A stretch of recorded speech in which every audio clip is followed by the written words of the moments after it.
for today's video guys, di ba? Tapos na po tayo sa ilaw. So nakabit na natin lahat. So dito naman tayo guys, magmamawer naman tayo. Yan pala guys, yung pamputo namin ng damo. Mower po ang pangalan diyan. Ayan. Kasi malapit na yung event dito sa bus namin, kaya gapagandahin po namin yung garden nila. Ayan.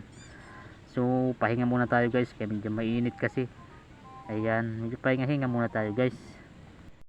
So ngayon guys, intro muna tayo para masaya. Ayan.